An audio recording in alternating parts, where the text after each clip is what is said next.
Rumah tangga orang tua bermasalah, Rizky Febian bongkar perlakuan Natalie Holzker padanya. Di tengah masalah rumah tangga Sule dan Natalie Holzker, Rizky Febian membongkar perlakuan sang ibu sambung kepadanya. Mulanya, presenter Boy William bertanya, siapa yang lebih sering marah kepada anak-anaknya, apakah Sule atau Natalie Holzker? Alih-alih menjawab Natalie, Rizky Febian justru memilih ayahnya.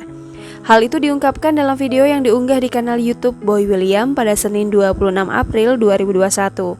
Keputusan tersebut diambil bukan tanpa alasan. Boy William yang masih penasaran kembali bertanya apakah Natalie Holzker pernah memarahinya.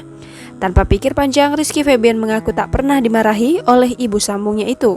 Rizky Febian mengatakan bahwa Natalie selalu memberikan nasihat dengan cara yang baik.